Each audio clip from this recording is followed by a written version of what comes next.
So, after we've heard and listened to the great insights delivered by our plenary lecturers, so our next agenda is the panel discussion, our first panel discussion of the Pertamina Energy Webinar 2022. And on this session, we're going to be hearing the thoughts and views of those that are very knowledgeable regarding the subject of transition in energy. And together, we're going to pick their brain. And ladies and gentlemen, with our speakers, we're also going to be exploring the challenges, obstacles, and the pathways and the right ways to go about them in terms of energy transition. And thank you very much to our organizers for organizing the sets for all of us. So ladies and gentlemen, without further ado, I'm so incredibly excited to start the first panel discussion of Pertamina Energy Webinar 2022.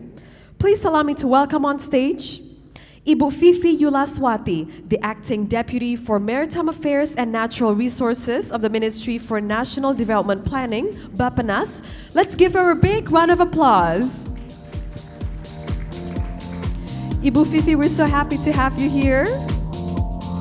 And ladies and gentlemen, would also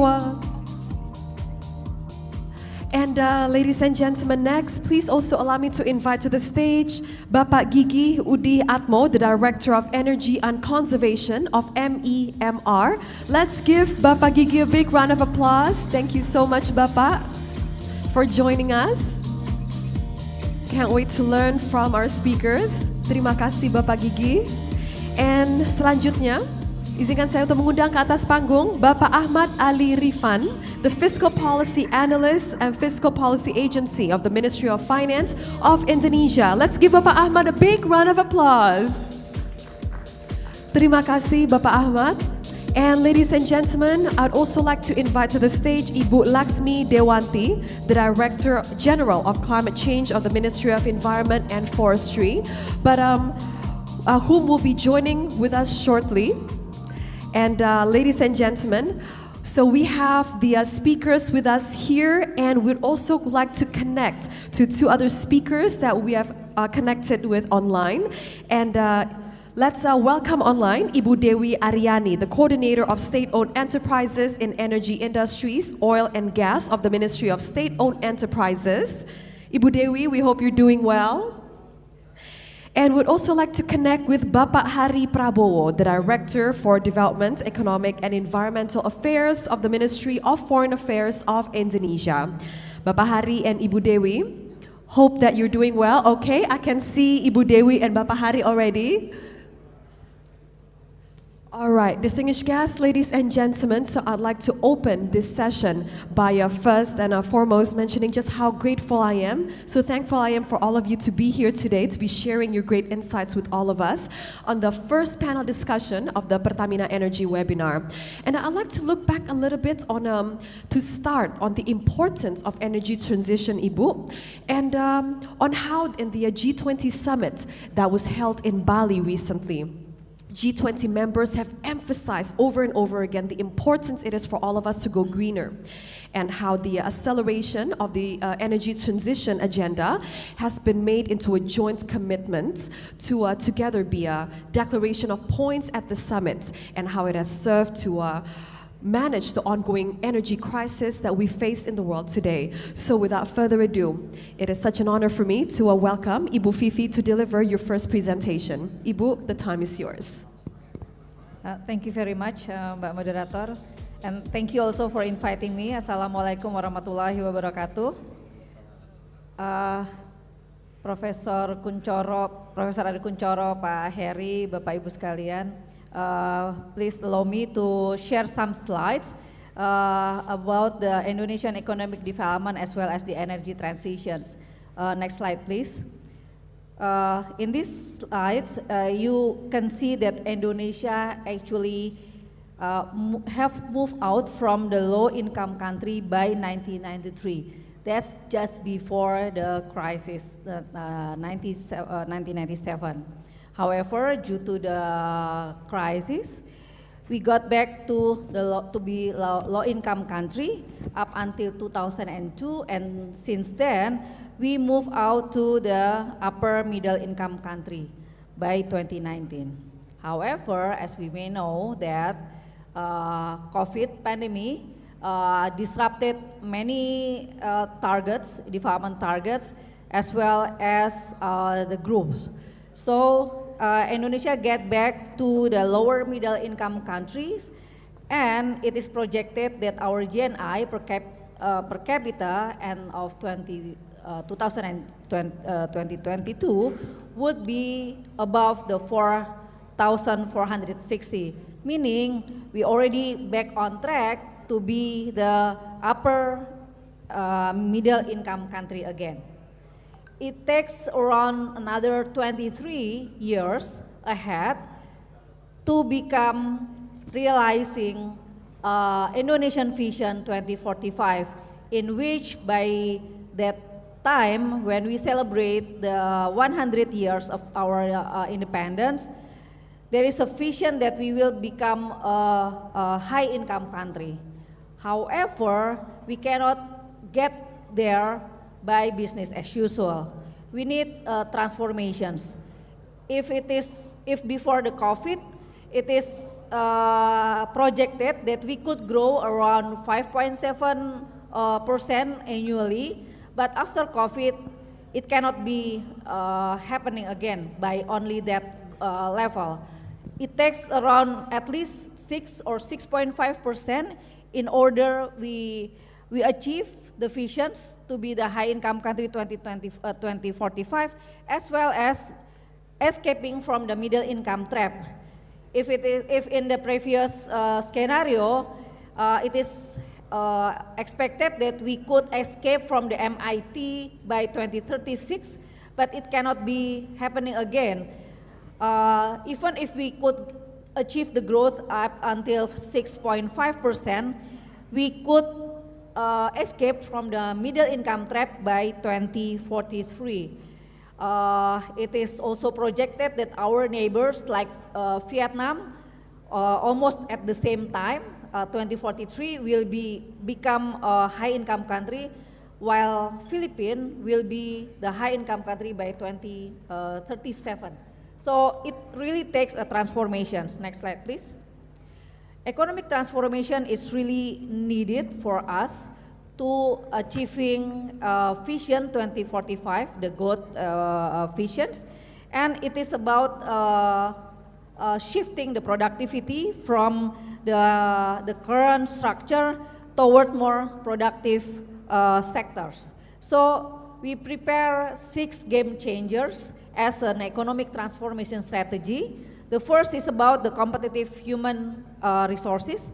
The second on the productivity, mainly coming from our industrializations, SMEs, as well as in the modernizations of farming. The third is about the green economy. This is the heart of our economic transitions in the future.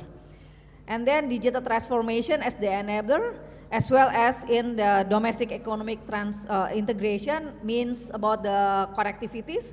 And lastly, about the new capital city as a new source of growth, particularly to balancing the development in the eastern part.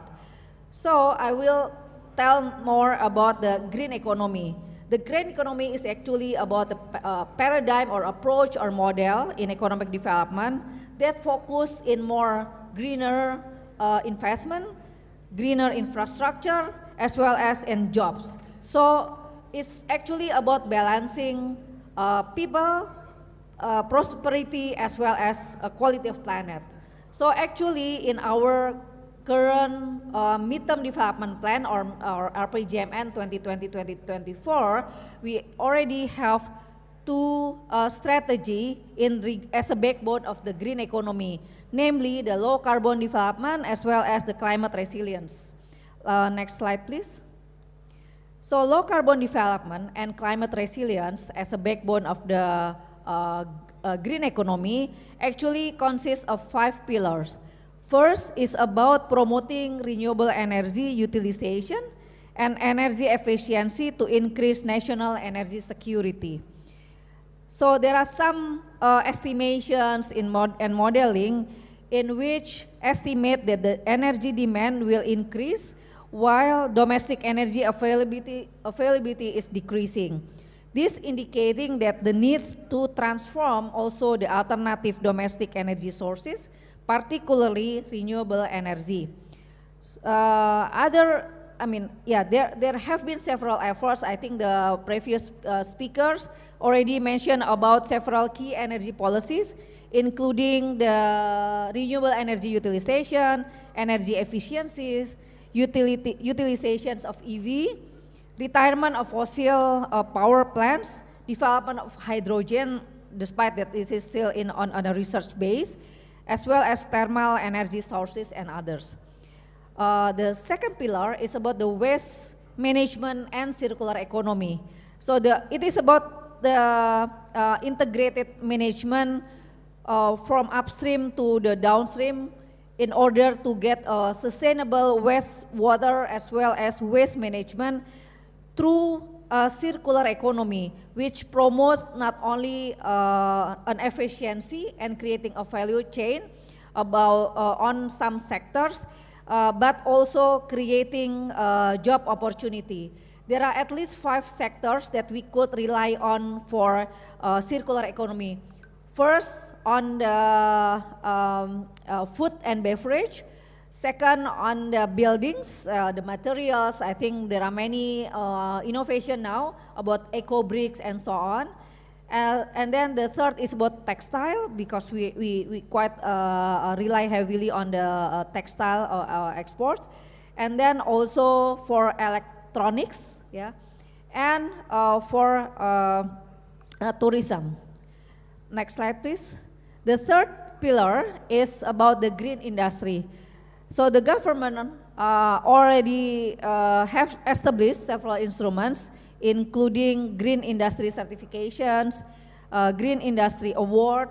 I think through OJK, there are more than 180 firms, listed firms, already developing the sustainability reports, and many others in rewarding industry in order to be greener. The fourth is about the blue carbon. It is actually recognized that we are the biggest islands, states, so there is a potential sectors that we now support for developing a blue economy.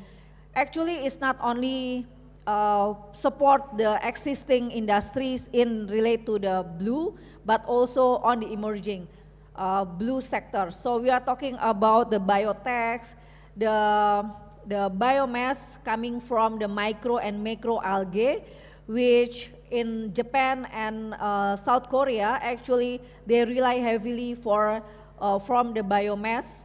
And we actually have a huge potential from our micro and macro algae. Lastly is about sustainable land restorations. So there are several scenarios to achieve the net zero target, especially through land-based sectors. And of course, there are many other strategies, including the wetland management as well as our biodiversity. Next slide, please. In order to monitor the green economy, we already developed the Green Economy Index, which shows that actually Indonesia's index, the Green Economy Index, has a positive trend with the composite score increasing from the 47.2 in 2011 to 59.17 in 2022. That indicate that we are on the right track for a green economic growth. However, we need not only leapfrogging, but also moonshotting. If you read the Mazzucato, Mariana Mazzucato, that's a hit once, it's about the mission economy. When we have a mission for net zero emissions, we need to set clear missions as well as work together in collaborative actions. So it is about the mission in Apollo. By that time, actually the visions of the President Kennedy no one understand about what's the benefits for the economy, for the community. But at the end, the mission is about send the people, send the human being to the moon and get back safely. So by having that kind of missions, I think Indonesia will also could set a target properly. Next time, so it is about the benefits, why we should go with the green economy. Mainly it's about achieving the net zero emissions. So by having the green economy almost around 68%, we could reduce our emissions by emission intensity by 2045. Along the line, it's also reduce the greenhouse gas emissions for up until 96 billion tons carbon dioxide equivalent. Also, of course, as we really want that it is contribute to our GNI around 35%, and there is also additional 1.8 million green jobs in 2030. It's spread all over the energy sectors, EVs, restorations, and as well as waste sectors. And of course, there is an increase in our mangrove, our primary forests, as well as other ecosystem. Next slide, please. So currently, I think many of us know that there have been several so-called roadmap. Yeah, I think it's about the time to sit together after the COVID pandemic and all the recoveries, the G20s, as well as other supports, to really set up, next slide please, to really set up our new roadmap in order to achieving the net zero emission, including the transition in energy. So this is actually coming from the area, but the idea that coming here, if you see the axis, it's about the time, and it is really up to us whether we want to achieving by 2060 or sooner or earlier. So there have been several paths that we should go, starting from the emergence, diffusions, as well as moving toward the new normal on the decarbonizations. So it's not only about one or two sectors, it really takes a village to creating a net zero roadmap. Next slide please.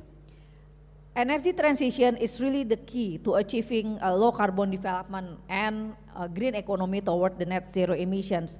So as you may see in the left hand side, there is a shifting in emissions share from the AVOLU as the largest to the energy sectors.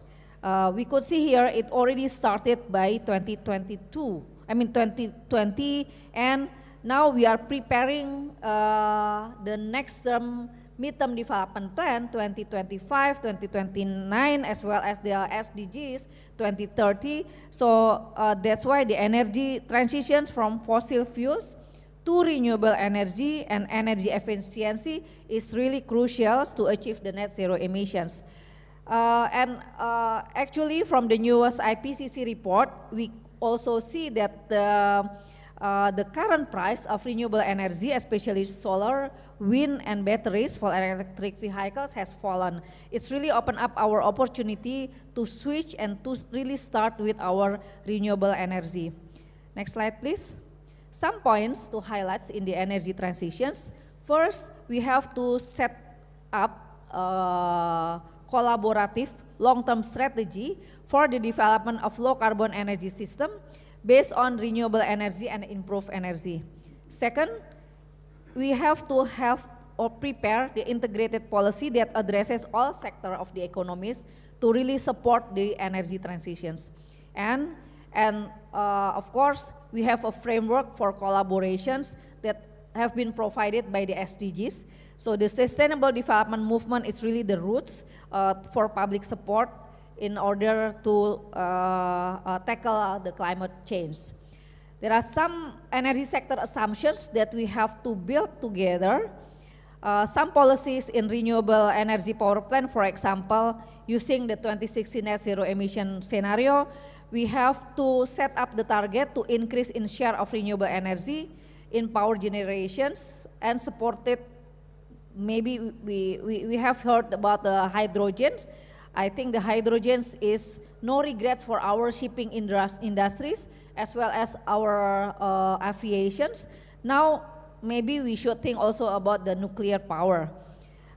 Energy efficiencies, of course, we have to improve on energy efficiency rates to increase progressively from the current 1% to 2% by 2030 for all demand sectors, household, commercials, industrial, as well as the transformations.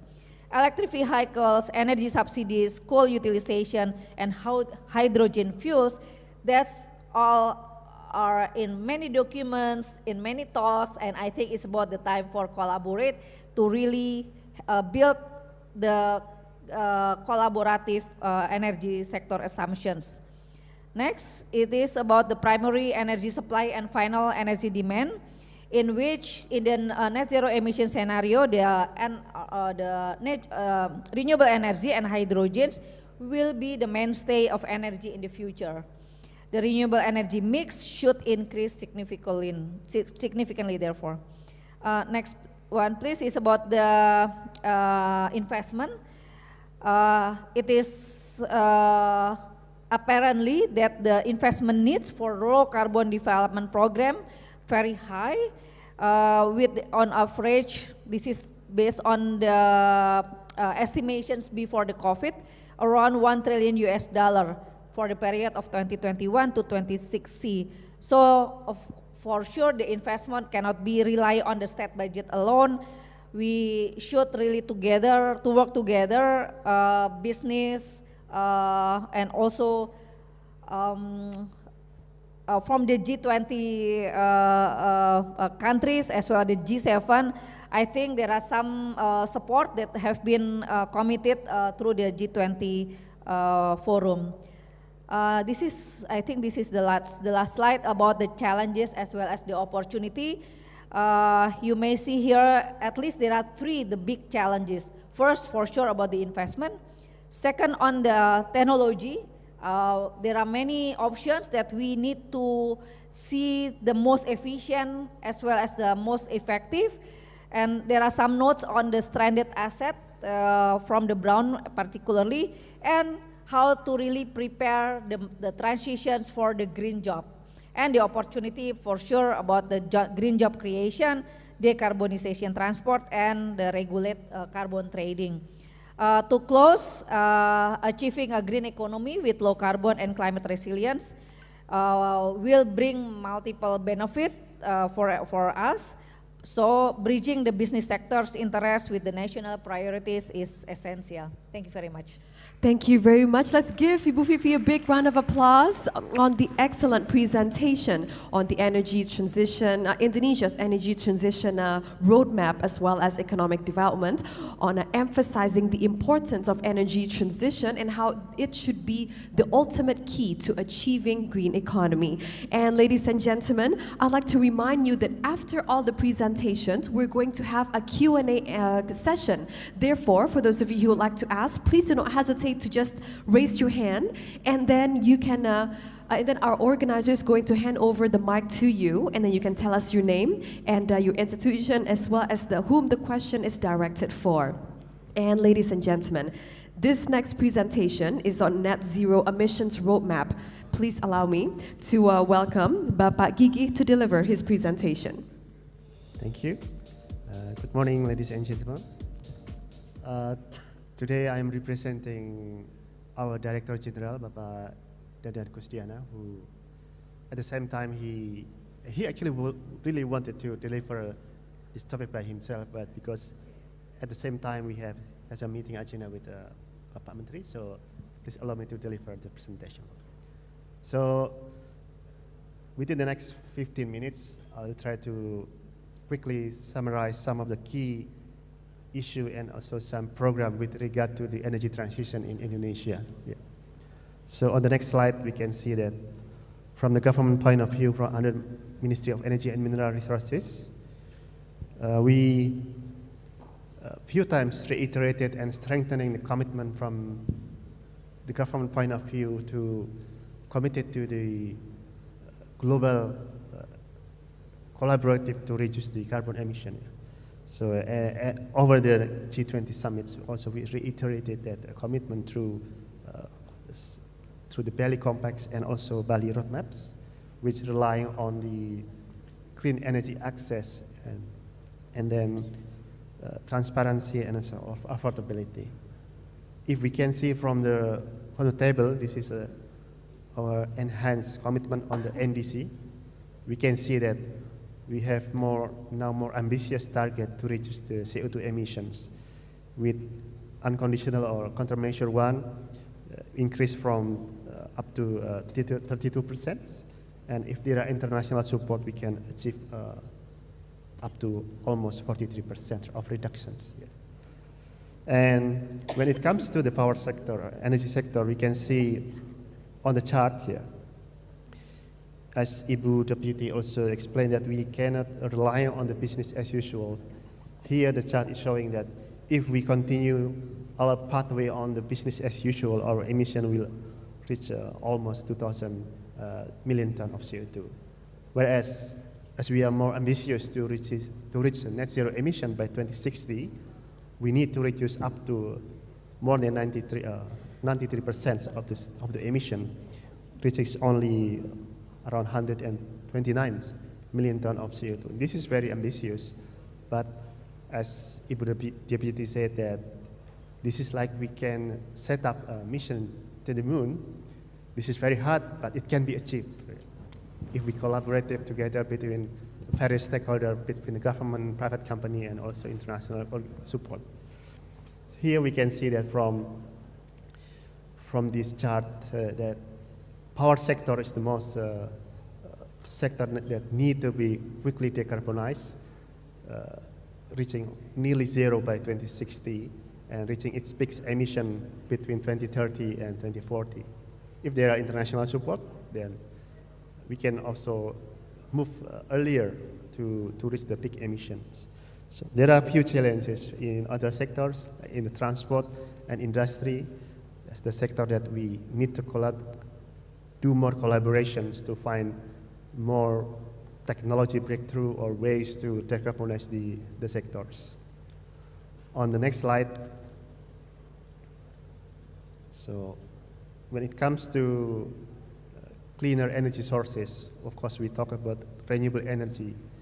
From this map we can see that Indonesia is actually blessed with the really large number of renewable energy potentials from hydro, solar, bioenergy, wind, and geothermal, with a total up to this is 3,500 gigawatt potentials. Whereas on the table we can also see that the installation or utilization is just around 12 gigawatt. This is a really massive gap between the potential and also the installation that we currently have. So in order to develop further the renewable energy development, so there are some strategies that has been undertaken by the governments, such as on the power sectors, on the PLN or UPTL, the share of renewable has been increased. This is for the first time the share of renewable is higher than the development of fossil fuels in the last REPTL of 2021 and 2030. And on the demand side, we also has a program of solar rooftop, whereas we're expecting that with the new regulation on Ministry Regulation number 26, 2021, we're expecting that industry and residential increase the share installation of solar PV on the rooftop. We have a target of more than 3 gigawatt by 2025. Yeah. That's quite ambitious, but we believe together we can achieve that the target.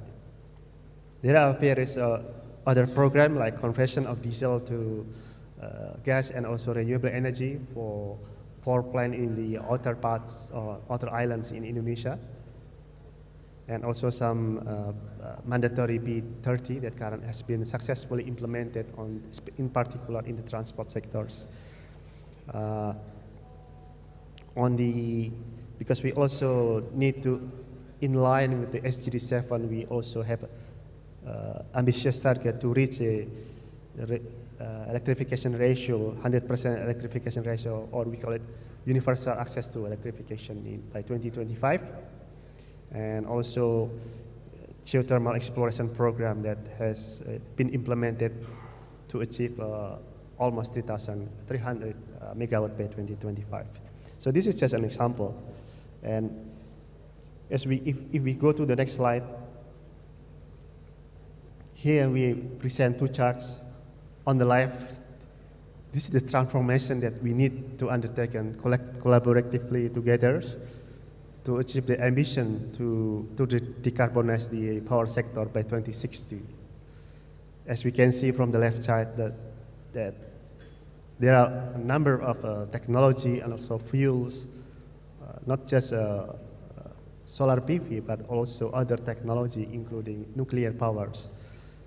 If we can see that by 2050 there are few installation of nuclear power, which may be also necessary to help or substitute baseload power plant that currently being provided from fossil fuel or coal-fired power plants. In line with that strategy, on the right-hand chart, we can see that the government has a roadmap to decarbonize or reduce or to some extent will eliminate coal-fired power plant operation by 2060. This is a combined installed capacity between PLN and then captive power, and we call it WILUS, or private power utility, which currently has, in addition to PLN, there are others, more than 55 PPU nationally, so that the total installed capacity of combined is almost 60 gigawatt by 2030. So this is the challenge that we need to work together, how the fossil fuel or coal-fired power plant that emit the highest CO2 emission from the power sector can be rapidly reduced and also substituted by renewable energy.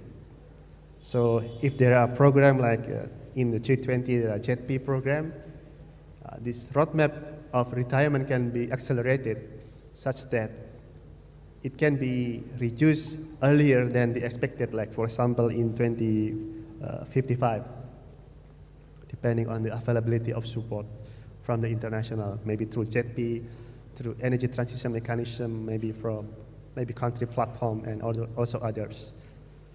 And from the demand sector, on the next slides, here we just outline a sector from the industry, residential, transport, and commercials. As we earlier explained that there are some challenges to decarbonize, in particular industry and transport sector. And if we can see the yellow bars, actually our key strategies. Yellow representing the inhaled electricity fuels.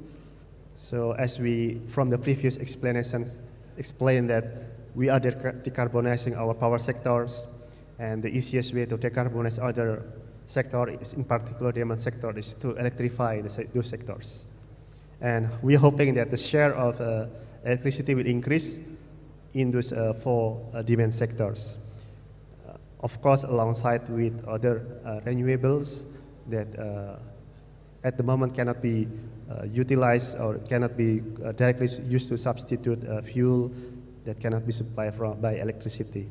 In particular, for example, in the production of iron and steel productions, we see that there are some fuel that directly used to combust to heat the irons, to produce the irons using a coal.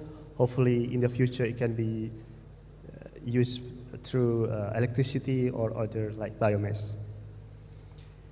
When it comes to transport sector, as Ibu Deputy also explained, that we also has a program through the Presidential Regulation number 55, 2019 on the electric vehicles.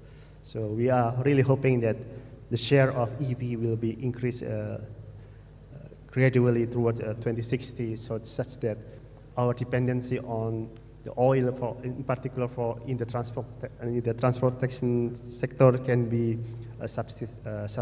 substantially reduced. Yeah. And on the next slide, we also acknowledge that the roles of fossil fuel in the transition, energy transitions, that in particular in oil and gas, as we briefly explain from the next slide, that oil remain important fuel, particularly in the transport sector. So we still acknowledge that roles, and we are hoping toward the 2060 it can be substituted through other fuel and other technology, as one of those is electric vehicles. And also we also acknowledge natural gas. Natural gas is very important in electricity and also in demand sector, in particular in industry, whether it is as a fuel or as a feedstock, or that can be used to produce, for example, ammonia. And also in the power sector, natural gas is needed to balance intermittency that coming along from variable energy resources, such as solar PV. And when it comes to coal and minerals, we see that coal, given that the global challenge that we are facing right now, that we acknowledge this is the fuel that produces a large amount of CO2 emission. Whereas at the same time, at the moment, in order to maintain the energy security, we also need the operation, stable source of supply of electricity. And we acknowledge that at the moment, the share of coal-fired power plant is still 60%.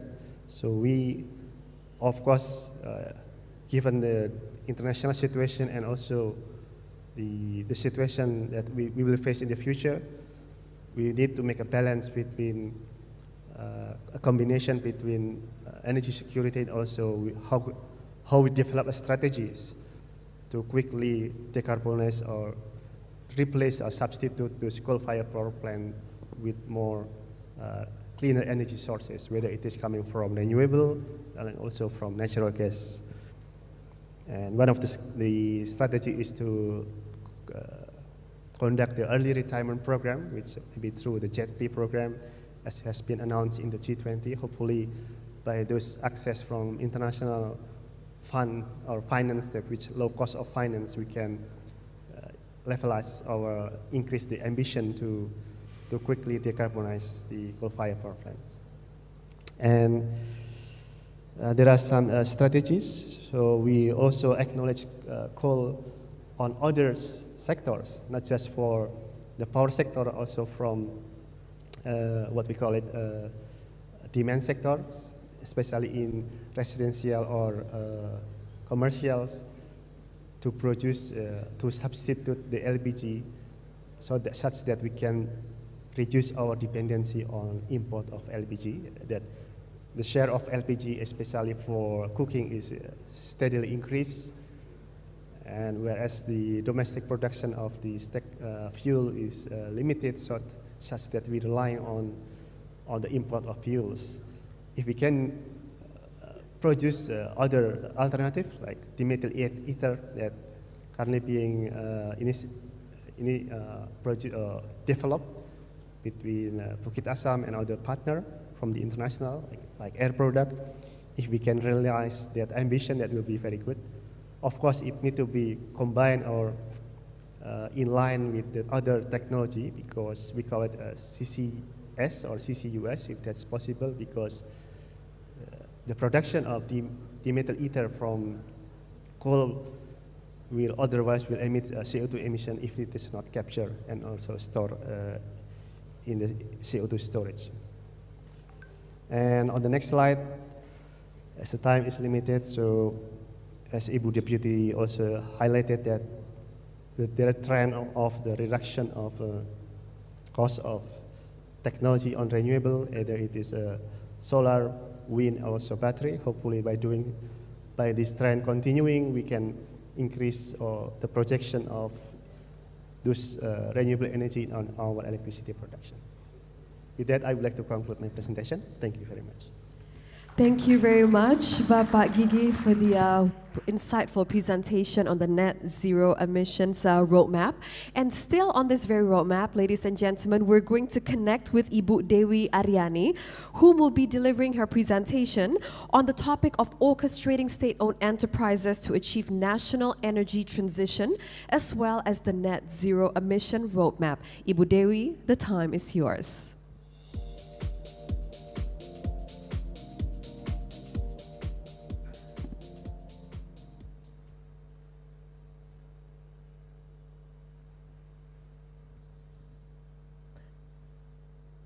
Ibu Dewi, I am afraid that you're still on mute.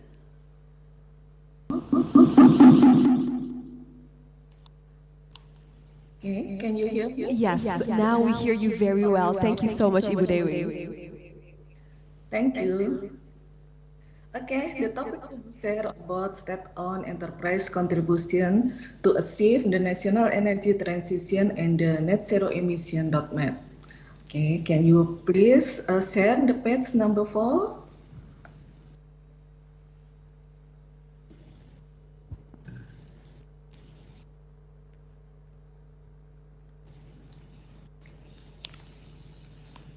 Next slide, number 4, next.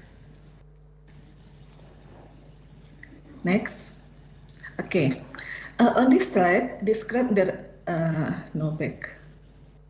back slide. Please. Okay. On this slide, describe the relationship between policy at the government level, which are then derived the ecosystem cross SOE level, and then at the SOE level in supporting decarbonization. At the government level, policy to incentive carbon shift to low carbon solution, the government has issued various policy to support carbon market development and reduction of carbon emission, including supporting the policy of using electricity as a substitute for fossil fuels. This will make Indonesia the first mover for market-based climate change countermeasure at the global level towards sustainable economic recovery. At the SOE ecosystem level, the Ministry of SOE has structuring the carbon market with the SOE environment, set up sustainable industrial cluster, maximize natural climate solution, and scale up the EV adoption. At the SOE level, the Ministry of SOE support reduce end-to-end emission, build adjacent business, and explore step-out opportunities. The next slide.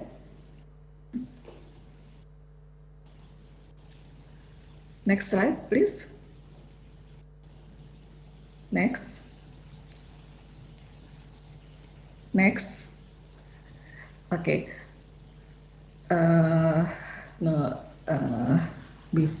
Before slide number 5. Okay.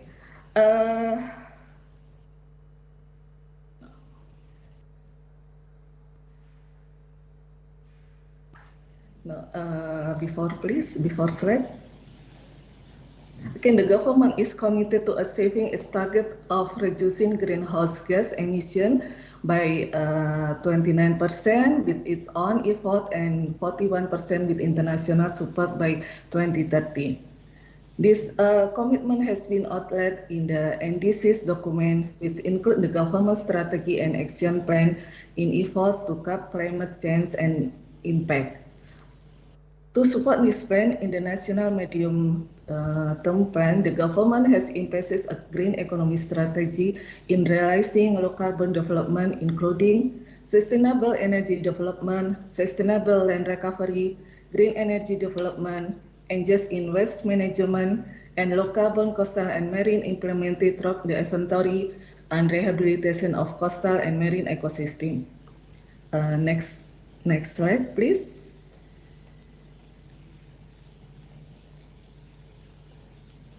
Okay, there is a 5 ecosystem initiative by the Ministry of SOE in supporting decarbonization effort by Government of Indonesia.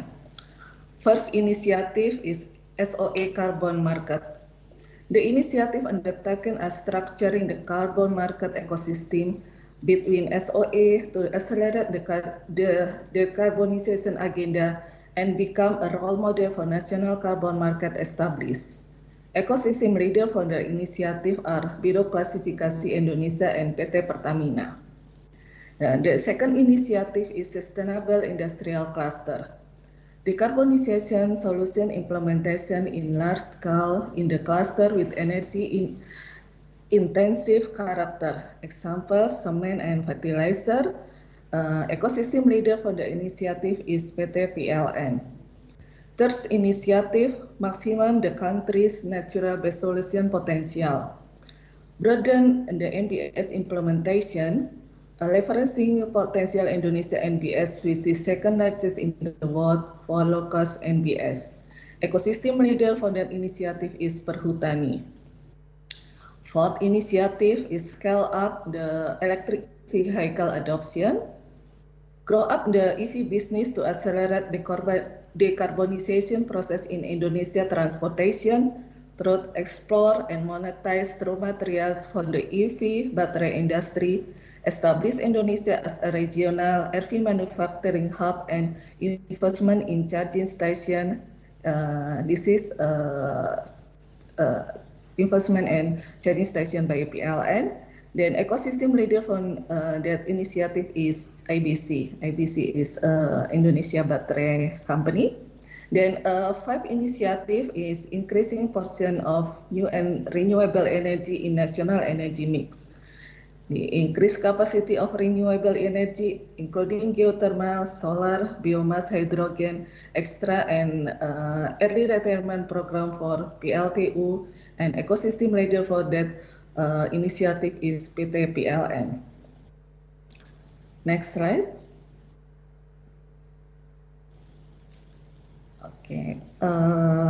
Okay. SOA can contribute to emission reduction through three pillar initiative. Pillar number one, reduce end-to-end emission program covers for around 50 initiative such as covering PLTU with biomass, then PLTD or PLTU conversion to renewable energy, PLTU retirement, flare gas utilization in refineries and application if optimized water management on peatlands. Pillar number two, build adjacent business initiative, covers for around 25 initiative such as geothermal development, bioblending gas oil, integrated EV battery development including EV charging station, then a conversion program for LPG to electric stove. Then pillar number three is explore step-out opportunities. Covers for around 25 initiative, such as emission of GH4 from wastewater from palm oil mills converted into biogas through the installation of biogas power plant and biogas co-firing. Wind and hydro energy development, carbon capture storage development, and carbon capture storage development. With these three pillars of initiative, SOA also play a role in reducing greenhouse gas emission with estimate contribution to NDC emission reduction by 2030 is 10%, assuming a carbon price of $2 per ton for scope 1 emission reduction. The potential value of SOA emission reduction in 2030 is approximately $160 million. Next, please, in the page 11. Next slide. Next.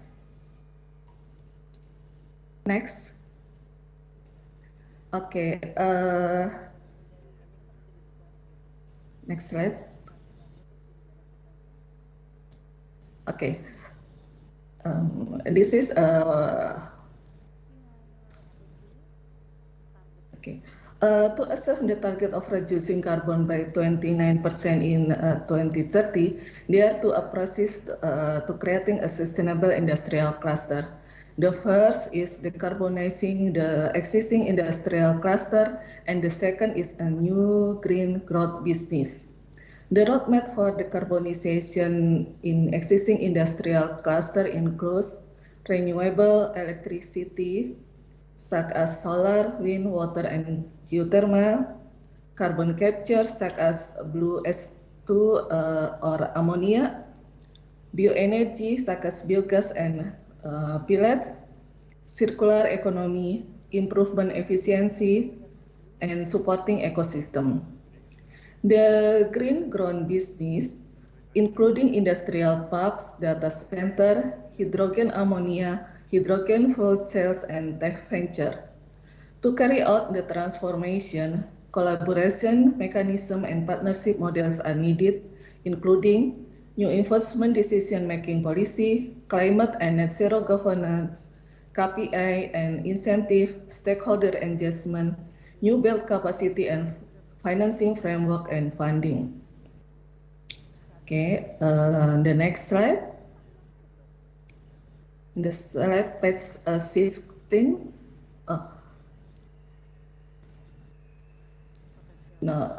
This is a potential location for green industry cluster. NKEK Arun, Lok-Sumawe, KEK Semanggi, and kawasan industri Tenggamus. I think is next slide. Next. Okay. For the third initiative, Perhutani was designed as the leader of the ecosystem. The Perhutani has 28 self-owned concession license and 30X license with joint venture. Perhutani and PTPN holds 67 concession license which are considered for NBS project totaling up to 3.6 million hectare. And Pertamina has built a strategic partnership with Perhutani to lead decarbonization effort through the NBS project. In the early stage, Pertamina and Perhutani have selected priority concession for 3 NBS projects, which cover 287 hectares of area in North Kalimantan and East Kalimantan. Look at the next slide, please. This is Pertamina and Perhutani priority concession for 3 NBS project. Next slide, slide number 20.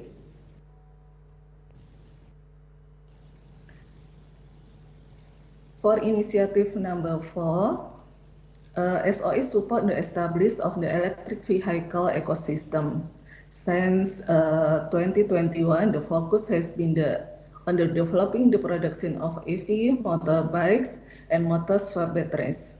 In the 2025 to 2030 roadmap, it can be seen that SOE really support the EV ecosystem, starting from nickel and other mineral mining toward recycled battery. I think is the next slide, please. This is electric vehicle roadmap and ecosystem from 2025 to 2013. That from mining is the SOE is Antam, and so to battery recycling, this is other parties for LG and Qatar. And the slide, next slide, please. That slide is shown that SOE support the government program to develop electric vehicle. Gesit is one of the electric vehicle developed by a local component of 46.73%, which exceed the local component requirement of 40%. Currently, the market share of two-wheel electric vehicle does not exceed 1% of the total sale of two-wheel vehicles in Indonesia. In the future, the market share for two-wheel electric vehicle is projected to be 26%. In the slide, next slide, slide Please jump to slide page number 25. Okay.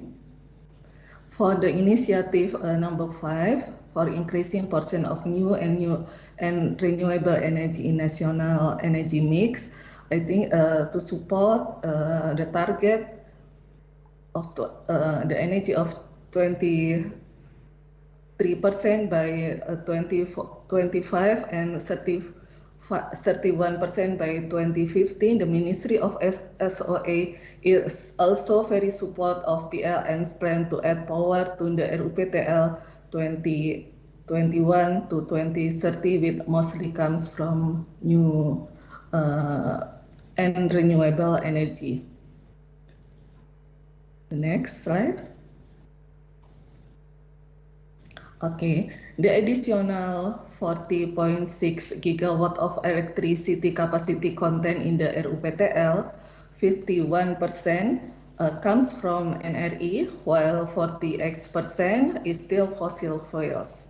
PLN strategy to achieve the target, including increasing capacity of renewable energy, such as geothermal, solar, biomass, hydrogen, and early retirement program for low-performance coal-fired power plant.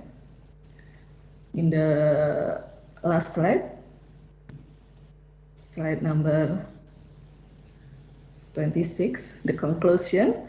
I think we have 4 points for the conclusion. First, the Ministry of SOE is very serious about decarbonization and really sees that it is an opportunity for Indonesia, but MSOE takes a very practical business approach. Now, second, SOE will not only deliver value by positively impacting the social fabric of Indonesia, but also will be able to develop, innovate, and change our business model. Third, decarbonization is an opportunity for Indonesia SOE to complete improving energy security and independence. And the last, all stakeholders must join hands to make that was stated in the RPJM as a green economy strategy and realizing low carbon development become true. Thank you very much.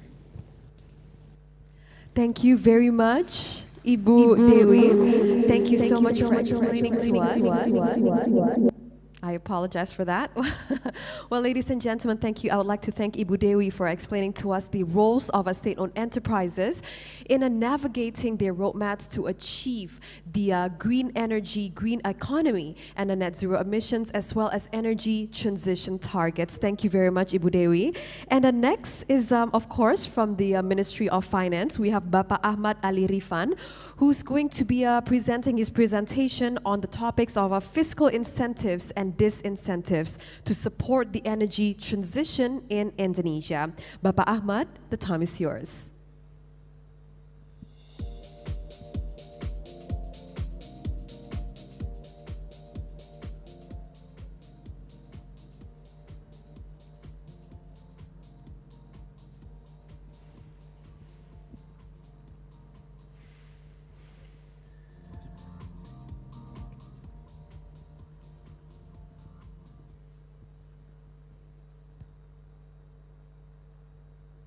I would like to ask our organizers to turn on the mics, please.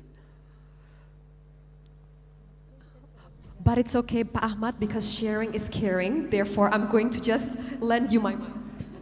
Thank you so much. First of all, thank you for the invitation for us. And I think it is a great opportunity to share about the fiscal policy to support the energy transition in Indonesia. So, as I would like to share the 3 parts of my presentation. The first part is only introduction. The second part is about subsidy policy, and then the third part is about fiscal incentive. So maybe in the first part I will share briefly because first speaker and second speaker, Bu Vivi and Pak Kiki, have also explained about the transition energy. Next slide, please. So the first part, next slide. Next. Yes, this is our agenda, our commitment about the NDC target in 2030, and also we hope that we can achieve our net zero emission in 2016 or earlier by reducing gas emission. And in energy sector and transportation, of course, we improve or if we increase our target. And in the table, you can see the number. And I believe that net zero emission policy must still be in line with the target of Indonesian vision in 2045, as Bu Vivi mentioned before. So it is a good idea that we have to formulate appropriate policy to mitigate climate change impact. Next. So, and also Pak Kiki mentioned, from supply, primary energy supply, we know that our composition now, that coal is still the biggest proportion in our energy supply.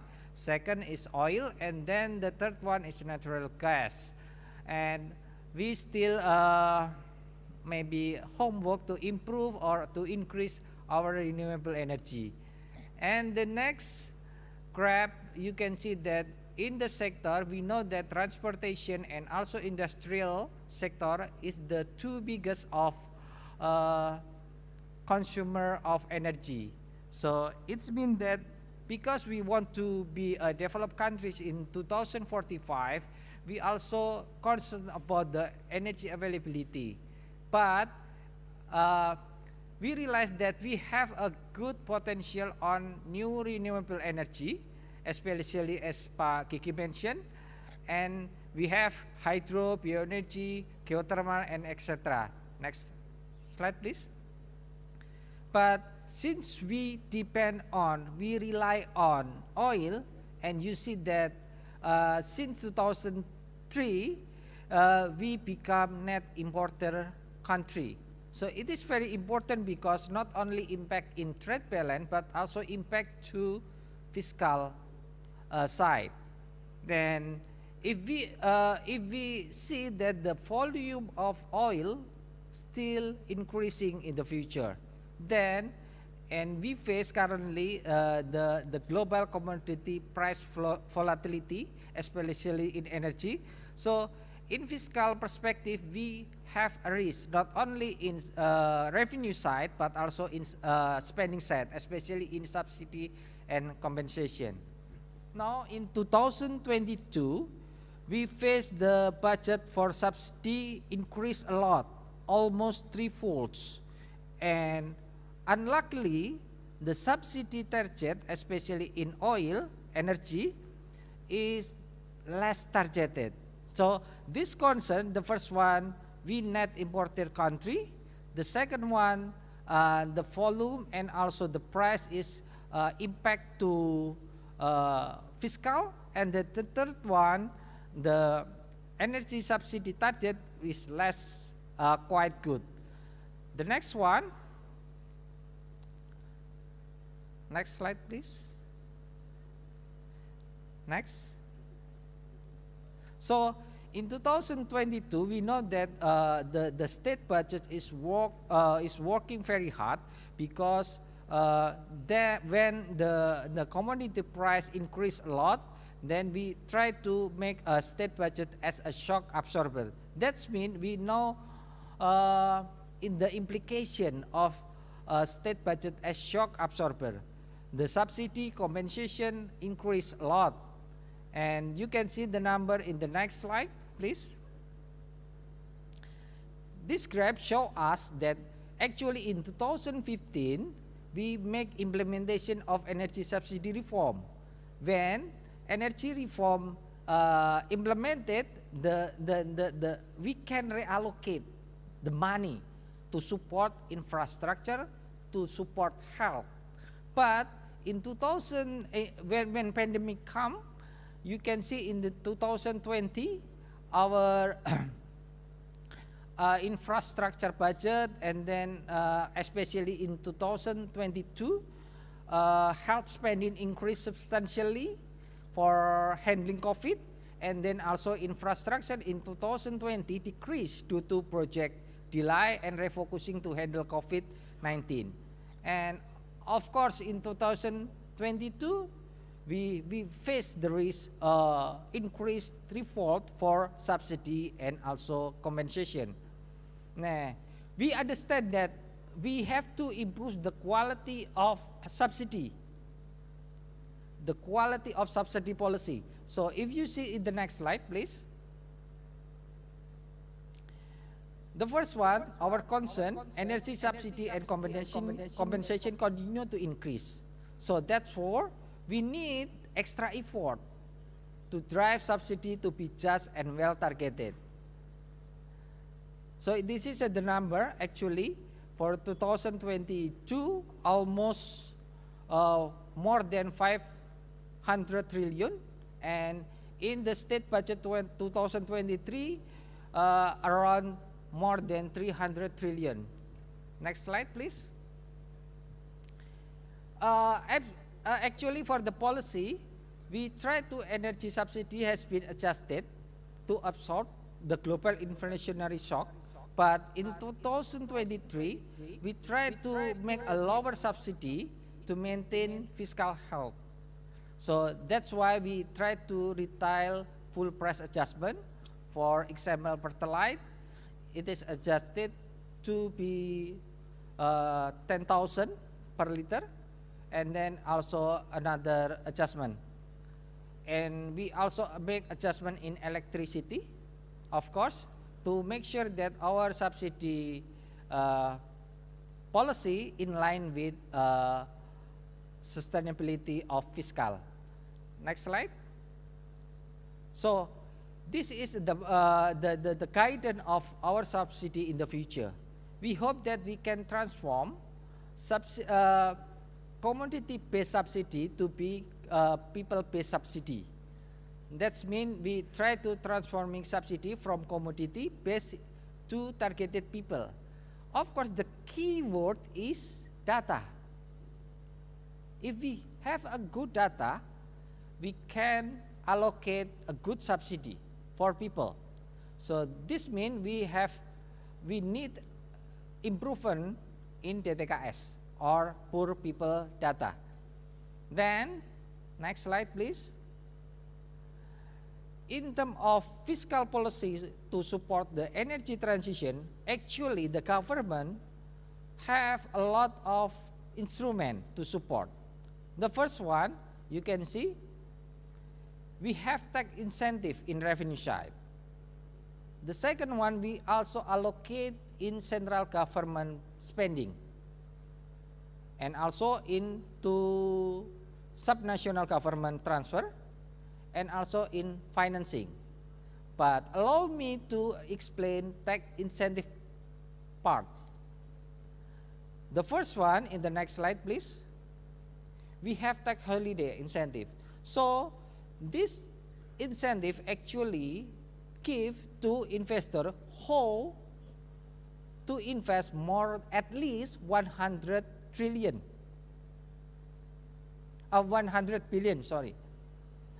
If you invest 102 less than 500 billion, you will get approximately 50% of tax holiday incentive. By, of course, you have to comply with requirement. The second one, if you invest more than 500 billion, you have you might get 100% of tax discount.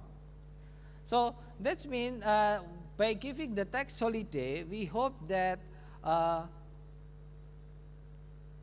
support the industry pioneer. Then renewable energy is part of the 18th sector in industry pioneer. This next slide, please.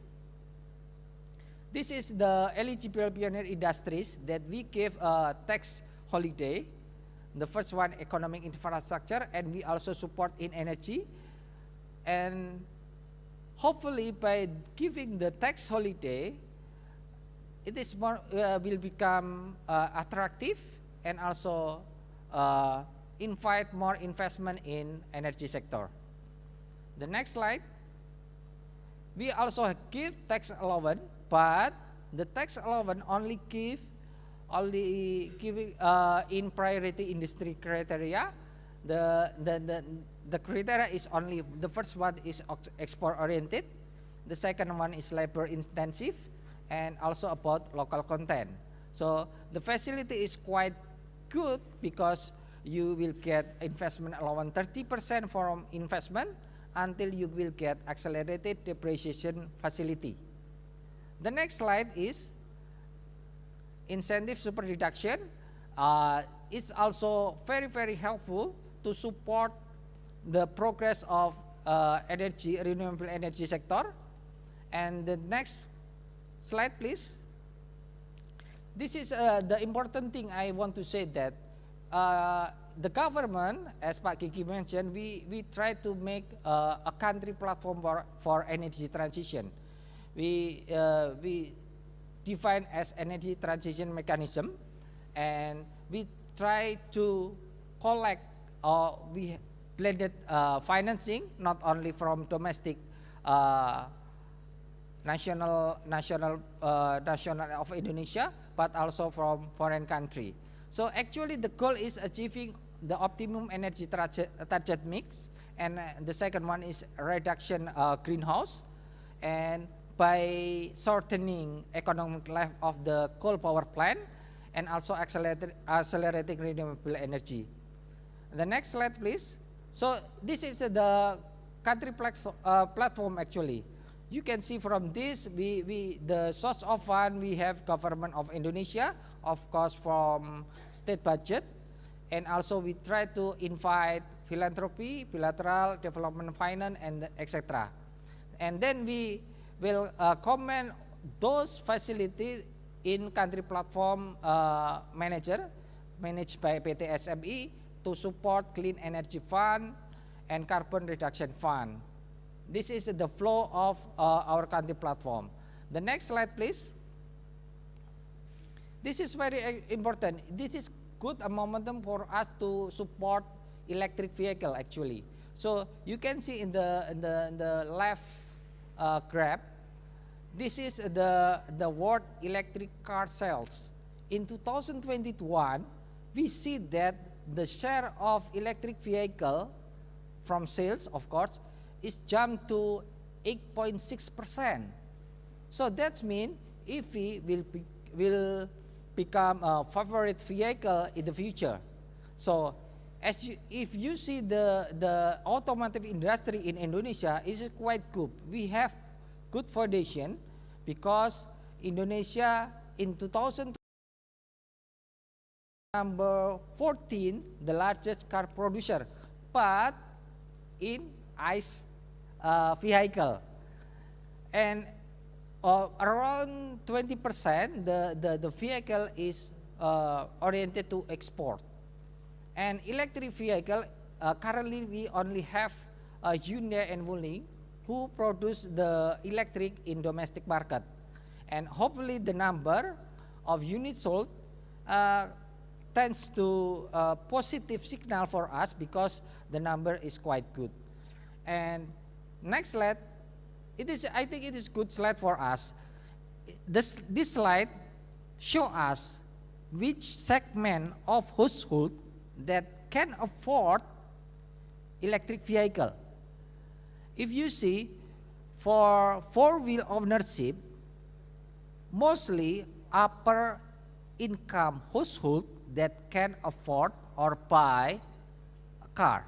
But if you compare to motorcycle, you can see from the bottom income household until the upper income household, they all mostly have motorcycle. So if we want to inject the policy to support electric vehicle, we can see which one our target. But the second chart in the middle, you can see that actually the biggest market of conventional car in Indonesia, ICE, is the price mostly around 300 million. So by combining the first table and the second chart, we can see which part we can make a good target to develop electric vehicle. Mostly why Wuling can succeed until now, because they sell the electric vehicle with the price around 300 million. So it is quite good for market penetration. And you see that actually government fiscal support electric vehicle is very, very good.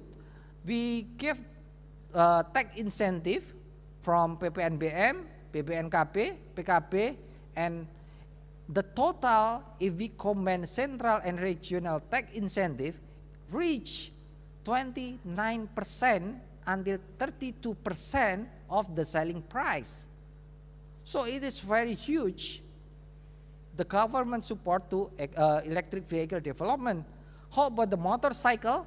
The motorcycle is around 18% of the price of motorcycle. The next slide, you see that if you ask me and the government what kind of disincentive to support energy transition, we have carbon pricing instrument, and the first one of the policies is carbon tax. Now we try to make it much better and comprehensive, and we are waiting good momentum to introduce a carbon tax. So the next one, this is our closing remark. We know that Indonesia commit to support CO2 reduction as Paris Agreement mentioned, and we know that energy is the second largest contributor sector to achieve Indonesian commitment emission reduction, and fiscal policy has been designed to support energy transition. The government provide various support and incentive to promote just and affordable energy transition by formulating ETM, giving incentive, and also try to introduce fiscal carbon tax policy. So that's all I think that we can share to all of you. Thank you so much for your attention. Thank you. Thank you very much, Bapak Ahmad, for the insightful, very informative presentation on the fiscal incentives and disincentives to support energy transition here in Indonesia. And next, ladies and gentlemen, please allow me to invite to the stage to present her presentation, Ibu Laksmi Dewanti, the Director General of Climate Change of the Ministry of Environment and Forestry of Indonesia. Let's give Ibu Laksmi a big round of applause. Ibu Laksmi, so happy to have you here right on time, Ibu.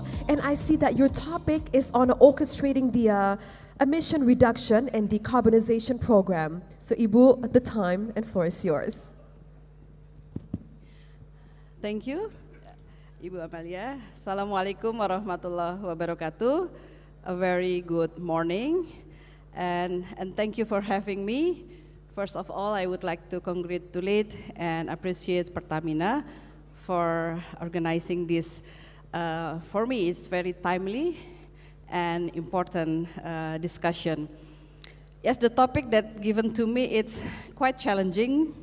It's orchestrating emission reduction and decarbonizations program. So I would like to use my 15 minutes, if I'm not mistaken. I have maybe nearly 20 slides, but I will skip maybe, well, I will present the slide in a quite modest speed, so we can, well, I can conclude within 15 minutes. Next, please. Yeah, it's in this very precious time, I would like to share with you the commitment of Indonesia through the nationally determined contributions, and then how we are orchestrating the pathway or the journey toward net zero emissions, and what is the challenges and opportunities that we are having in front of us. Next, please. I believe,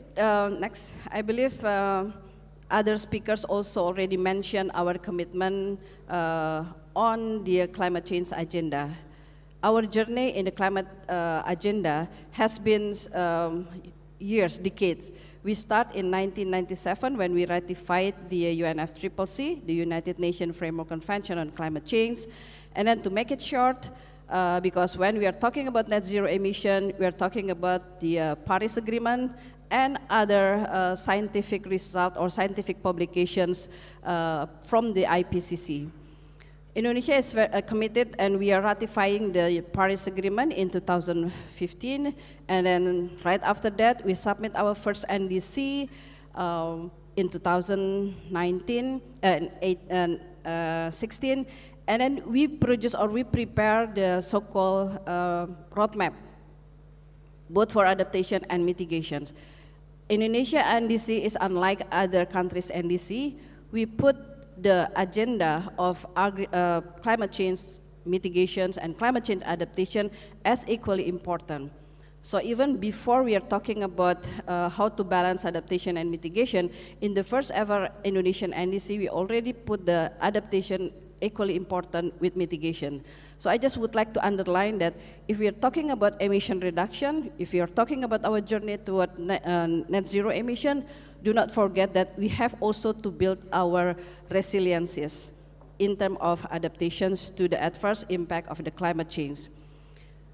So we are submitting our updated NDC last year, July 2021, before the Glasgow conference of the parties, or COP26 in Glasgow, just to show that Indonesia is very serious, and we are updating our NDC because we have so much development in Indonesia.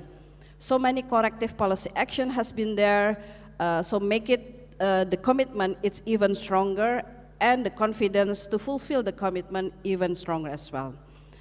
So another document that's very important when we are talking about net zero emission, it's not only the NDC or nationally determined contribution.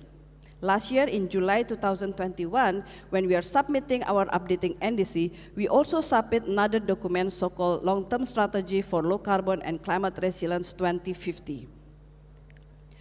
Colleagues, ladies and gentlemen, NDC, it set our target to reduce our greenhouse gas emission and to build our climate resiliencies. However, the net zero emission, it's not part of our NDC. It's part of our long-term strategy and for low carbon and climate resilience 2050, meaning that the net zero emission is a vision and formulation or policy formulation for the very long term.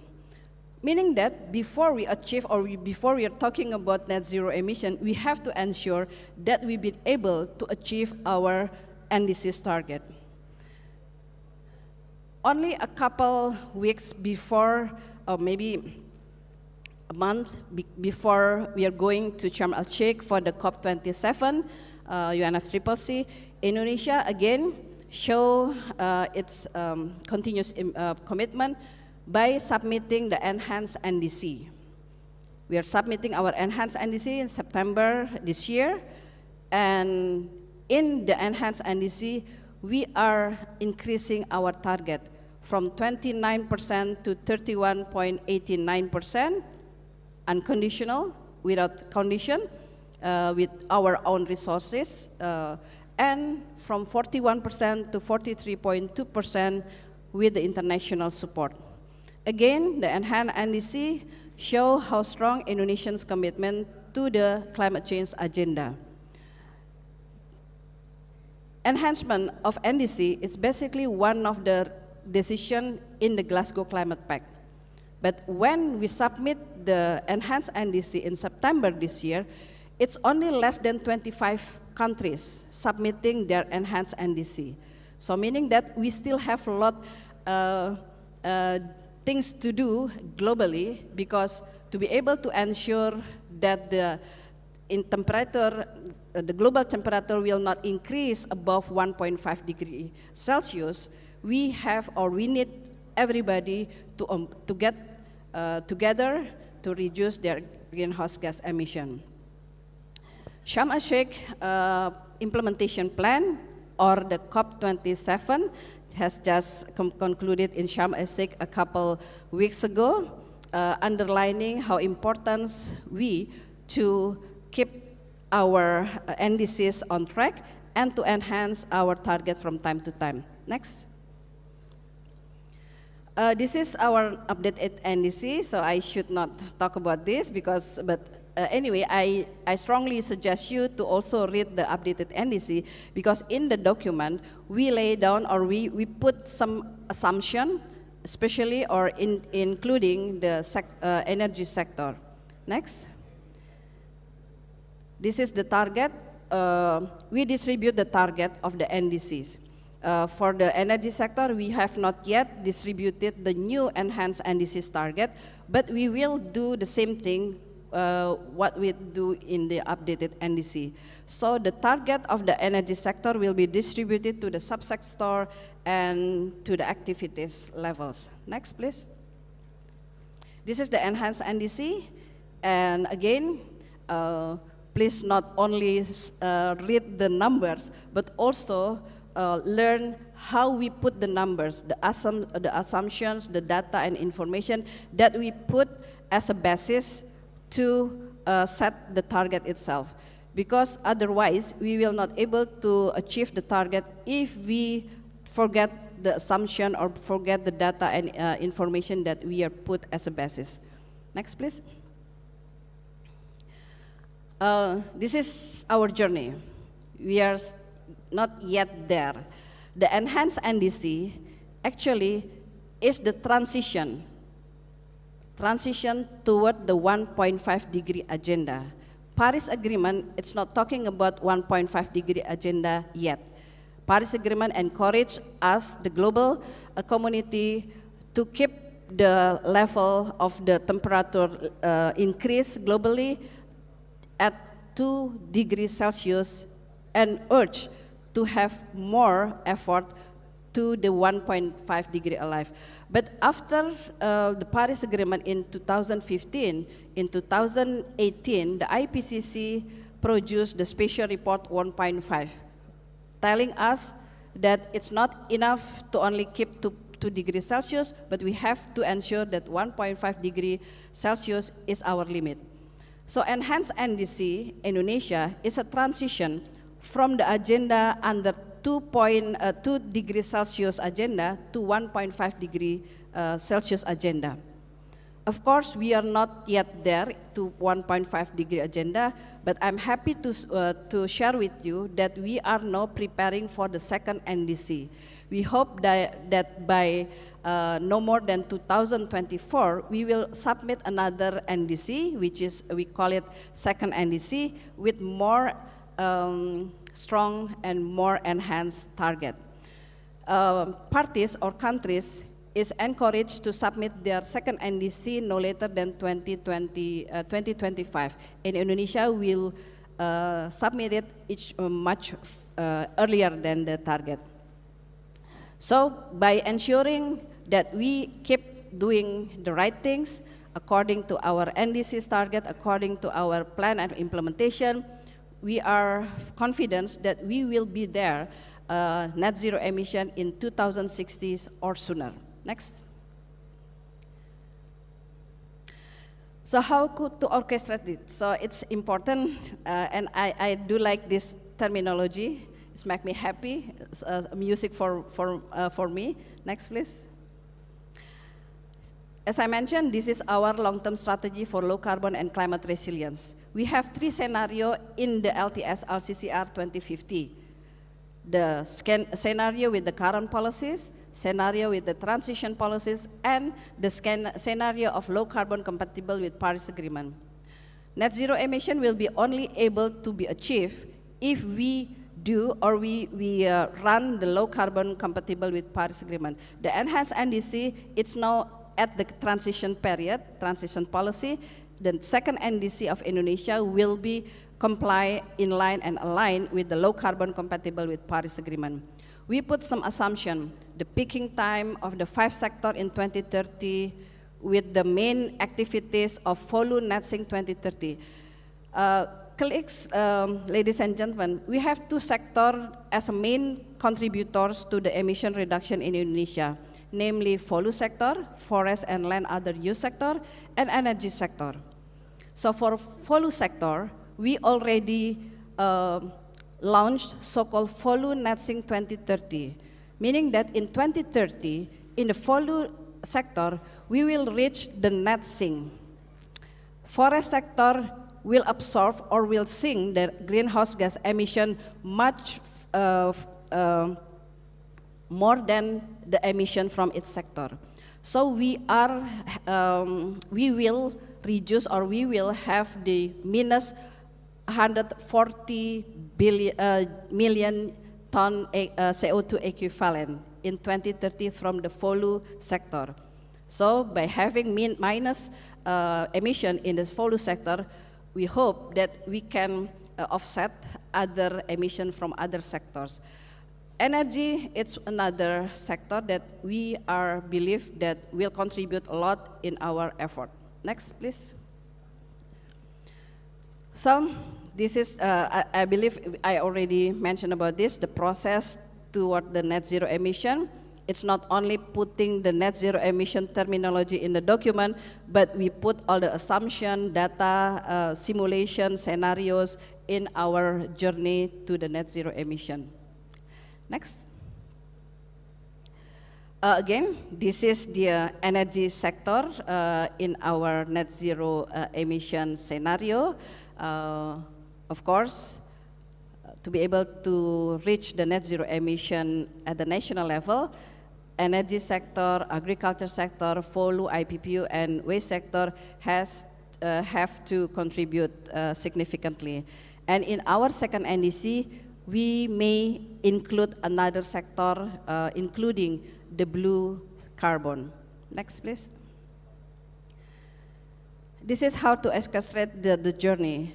Ministry of Environment and Forestry as the national focal point to UNFCCC, of course, coordinate and communicate with all line ministries, all stakeholders, including the non-party stakeholders, the local government, academia, businesses, communities, and other individuals. We already have our LTS LCCR, we already have presidential regulations number 98, 2021 on NDC and on carbon pricing to achieve the NDC's target. We already have the ministerial regulations number 21 of this year, 2022, for the carbon pricing. So meaning that carbon pricing will be one of the instruments for us to be able to achieve the NDC's target and to ensure our journey toward the net zero emission. And we have many things in doing so, including the Folu Netsing, enhancing the result-based payment, REDD+. We will enhance and strengthen the role of carbon pricing, the role of financial institution. I'm happy to listen and to learn the presentation from our colleagues from Ministry of Finance. We will increase our ambition in the IPPU, industrial and process product use, on the waste sector, on agriculture. Role of the subnational and community will be enhanced. We have so-called program Kampung Iklim or climate village program. Climate village programs, now we have in, for I think 4,200 sites of Proclim, and in 2024, we're gonna to have 20,000 sites of climate village program. So all the effort, it's in the coordinations, of course, it's a challenge, but it's a very interesting challenge, and we believe that we will co-op with this challenge to ensure that all the effort is aligned to our NDCs and toward the net zero emission according to LTS LCCR. Next. We still have challenge and opportunity, of course. Next, please. At the global, the challenge is in every conference of the parties tend to increase and enhance the ambitions. Last year in Glasgow, COP26, through the decision 1 of CAM3, the Glasgow Climate Pact. Glasgow Climate Pact is, by the way, is the first ever COP decision who mentioning specific sector, namely energy and Folu sector. So it requires further action to reduce 2030 non-carbon dioxide greenhouse emission, including methane, to accelerate development, deployment, and disseminations of technology and adoption of policy toward a just transition energy. Again, in Sharm el-Sheikh, the Decision 1 CMA4, we call it Sharm el-Sheikh Implementation Plan, it's further require and call upon urgent action from all stakeholders, including the parties and non-party stakeholders, to immediately do the deep, rapid, and sustained reduction in global greenhouse emission. So many global agenda as a challenge. Next, please. In the national, we still have a challenge. This is our challenge ahead of us, but I'm happy to learn that many stakeholders are here, including those who are participating in virtual. If we can hand in hand, I'm sure that we can cope with our challenges. Next, please. Again, this is the challenge, the baseline and greenhouse gas reduction target on the energy sector. Next, please. If there's a challenge, there's always a space for opportunities. We have plenty of space to develop a low emission fuel and gas. There is a spirit, a strong spirit and opportunities and support to the transition from fuel to energy company, renewable energy, new energy. You may already learn from the presentation from colleagues of the Ministry of Energy and Mineral Resources, from Bappenas and from other, that we have a lot of opportunities. And we can see these opportunities as a new room for investment. Next, please. In the context of Pertamina, of course, it's a opportunity for Pertamina to ensure that the carbonization and the green businesses of Pertamina will have a very timely space. Pertamina is also could play a very significant role as an energy company with the environment and sustainable governance. And so in other sectors, volume netting will be able to balance or to offset all the carbon including from the energy, and we will enhance our mitigation action from other sectors and from other activities, and we will ensure that the carbon market ecosystem or carbon pricing ecosystem will be there to support us to be able to achieve our NDCs and to be arrive in our net zero emission target. So that's all for me. Hope it will be useful and fruitful for everybody of us, and my apologies for any inconvenience or any mistake. Thank you. Wassalamualaikum warahmatullahi wabarakatuh. Thank you very much, Ibu Laksmi, for the excellent presentation on orchestrating emission reduction as well as decarbonization programs. And ladies and gentlemen, right now I'd like to again connect with Bapak Hari Prabowo, who will be delivering his presentation on the leveraging geopolitical landscape to achieve orderly energy transition here in Indonesia. And I'd like to once again remind everyone that after all the presentations, we're going to have a Q&A session. Kami akan ada sesi tanya jawab. Therefore, we'd like to invite everyone, for those of you interested to ask our speakers, to please do not hesitate to just raise your hand, and then our crew members will hand over the mic to you. Okay, so Bapak Hari Prabowo, we welcome you with your presentation.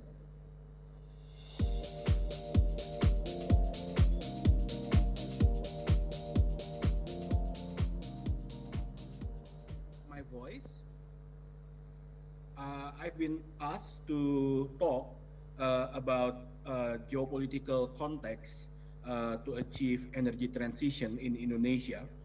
If I can ask the committee to please share my presentation.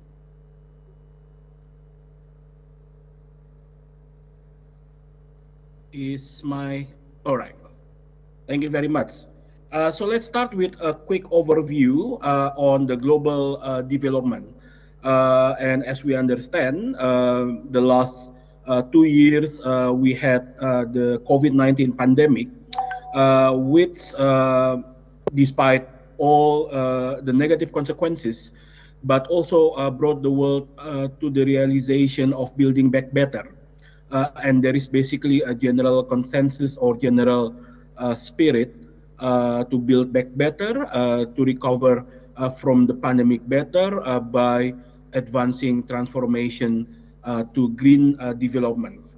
At the same time, as the COVID-19 pandemic also brought challenges to the SDGs, bringing the SDGs off track, including SDG Goal 7, that aims to ensure access to clean energy that is affordable, reliable, sustainable, and modern for all. So there is a need to make sure that this green development and green recovery will also contribute to the attainment of SDG, including SDG 7. Developed countries put a big concern to energy sector, which they consider as the key factor to emission reduction programs.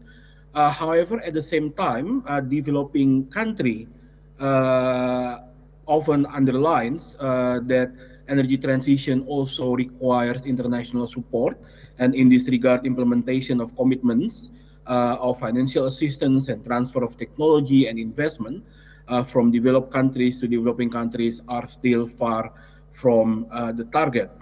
And these existing challenges are further compounded with the current situation in Ukraine.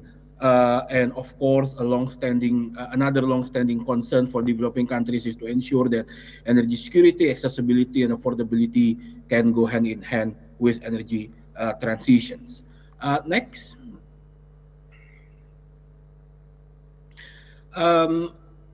One of the current challenges to global energy transition effort is, of course, the impact of geopolitical conflicts, particularly the one between Russia and Ukraine at the moment. I believe Dr. Harry also spoke about this in his presentation. And the war further disrupted fossil fuel supplies and the overall energy market. And it led to rising energy prices, which are accelerating the cost of living crisis and increasing food and energy insecurity in many parts of the world. Now, the heaviest burden, of course, falls on poorer households and as well as developing countries. This energy crisis has also fueled inflationary pressures in many parts of the world, created a potential risk of global recession next year, as warned by the IMF and the World Bank, which we have to be mindful in our economic trajectory. And another challenge is to ensure that the current energy crisis is temporary in nature, is not prolonged, and will not weaken countries' commitment to energy transition or no backtracking. Next slide, please. Turning on Indonesia's national policy itself, many speakers before me has underlined our objective and commitment to reach net zero emissions by 2060 or sooner, as announced at COP26 in Glasgow. And as Bu Dirjen Ami also explained, Indonesia continues to lead by example, and we just raised our emission reduction targets from 29% to 31.89% on our own capacity, and from 41% to up to 43.2% with international support. And if I'm not mistaken, from all the UNFCCC parties to the convention, only 33 countries have submitted an enhanced NDC. So we should be proud of our achievement and our commitment. Indonesia is also committed to advance transition of fossil energy to clean and renewable energy as a new source of energy. And as part of this target, we aim to accelerate the achievement of a bigger renewable energy proportion in our national energy mix. And of course, this is also supported by many other initiatives, including the carbon economic value that was whose regulation was issued um, in 2021. Next slide, please. Now, Indonesia's foreign policy and diplomacy in the energy sector is based on several basic principles. The first one is that we aim to be part of the solution and will continue to play this role.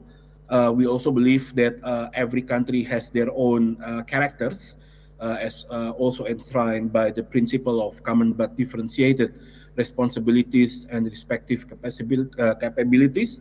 And that's why Indonesia avoids one-size-fits-all and prescriptive policies that unfortunately often carried out by some of our development partners. We understand the importance of ambition in energy transition, but we also believe that enhancing ambition must be based on concrete implementations. Otherwise, if ambition is not accompanied with concrete implementation, then it will remain mere rhetoric. Now, we also emphasize that energy transition must have development dimension, so it needs to go hand in hand with energy security, accessibility, and affordability. Indonesia is, of course, very much open to international cooperation, including foreign investment, innovative financing, and technology transfer based on the spirit of equal and mutually beneficial partnership. And we also believe in burden sharing rather than burden shifting. So we have to pay close attention to the tendency of shifting the burden as well as politicization of various energy issues into new forms of trade barriers, as for instance, we are facing at the moment when it comes to biodiesel. Next slide is about our energy transition roadmap, but many speakers have spoken about that before me, so I will just skip this slide and then move to the next slide, which is, next slide please, which is the strategy of Indonesia's energy diplomacy based on the basic principles that I explained before, our national policy as well as the geopolitical context. Now, of course, the main strategy is always guided by the basic principles, and based on those basic principles, we are committed to show a green diplomacy posture that is proactive, confident, and able to lead by example. Indonesia also strives to be a bridge builder. Climate change is, of course, a very pressing global issue that, for many countries, including archipelagic and island states, are also existential threat. But as we understand, climate discussions in many global fora, UNFCCC and other forum, tend to be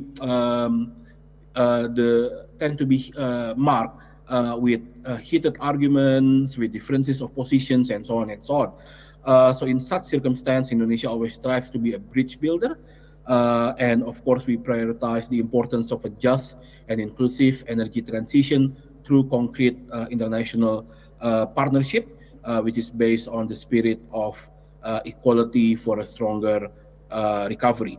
And we also focus on concrete results to meet our NDC target. Next.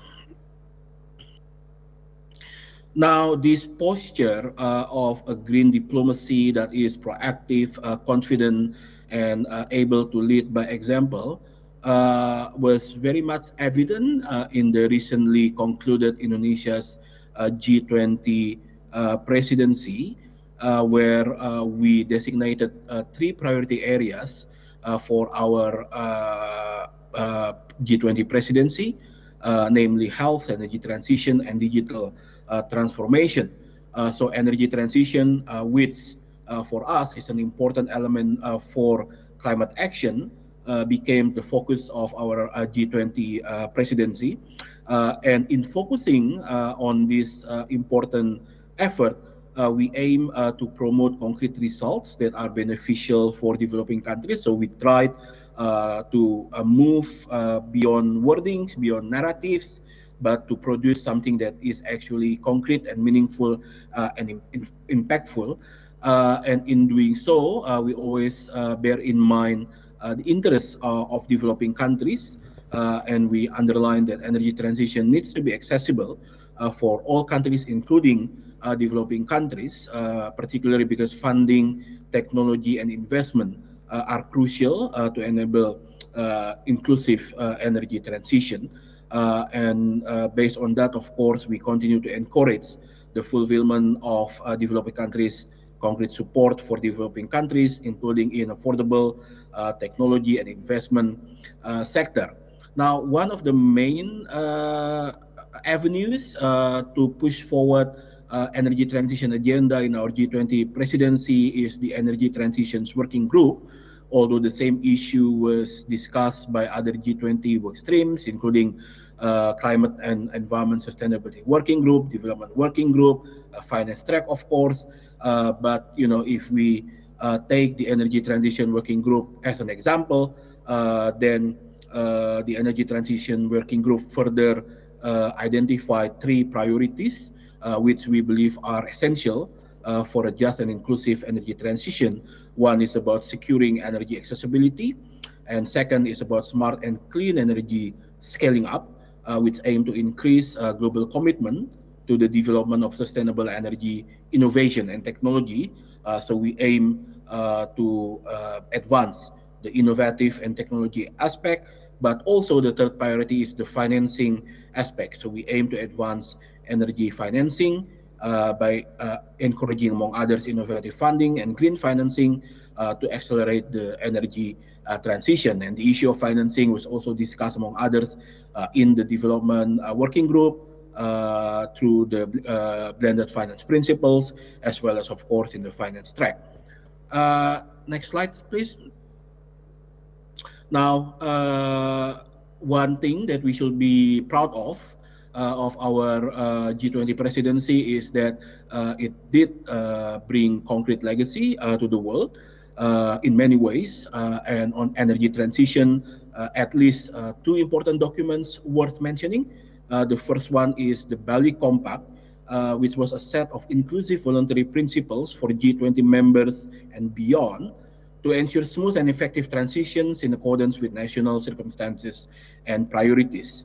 Now, the Bali Compact identified several main principles, including those related to national planning, energy security, energy supply, energy efficiency, investment, financial resources, low and net zero technologies, as well as research and development. The second document that became another legacy of the Indonesia's G20 presidency is the Bali Energy Transitions Roadmap that provide continuity to the global agenda on strengthening international energy cooperation and architecture in advancing energy transitions. And it's meant to be a voluntary multi-year actions toward net zero emission or carbon neutrality by or around mid-century, so very much contributing directly to the attainment of the Paris Agreement goals, and identifies 3 main priorities, namely energy accessibility, clean energy technologies, and clean energy financing and investment. So these documents are very much action-oriented, and I think we should, of course, thank our colleagues from Ministry of Energy and Mineral Resources for stewarding the Energy Transition Working Group and ministerial meeting that led to these important documents that is also recognized in the Bali Leaders Declaration. Next. One thing I believe worth mentioning also that on the margins of the G20 summit, Indonesia also, together with some development partners, launched what's called the Just Energy Transition Partnership, or the JETP, and Indonesia became the second country after South Africa to launch this JETP partnership, which aims to pursue an ambitious and just transition in Indonesia through international support as well as enhanced national action. And the international support here will be facilitated by the so-called International Partners Group, consisting of the US, Japan, UK, Germany, France, the EU, Canada, Italy, Norway, and Denmark. Together, Indonesia with the partner groups will work to develop a comprehensive investment plan to achieve significant new targets and policies to reduce greenhouse gases emission. And through this partnership, Indonesia and the international partner groups intends to mobilize an initial 20 billion in public and private financing over a 3 to 5 year period. So this is a very ambitious goal that, if implemented effectively, will of course contribute significantly not only to our national energy transition roadmap, but also for global energy transition and emission reduction efforts. But of course, again, as any partnership and any agreement, concrete and effective implementation is key. And we in Indonesia must ensure that this partnership leads to a concrete and implementation partnership. Next.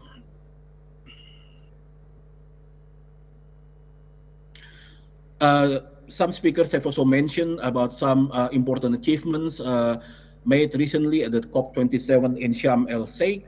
One of those is the Sharm el-Sheikh implementation plan that highlighted the need of 4 trillion investment in global renewable energy is needed until 2030, and actually a further 4.6 trillion annually is needed for a global transformation to low carbon economy. So there is a need, there is a significant, a massive need for global investment, and the Sharm el-Sheikh implementation plan aims to be the first action plan to scale up investment in renewable energy within the UNFCCC framework, and this is something that Indonesia, along with other countries, need to continue working on for its effective implementation.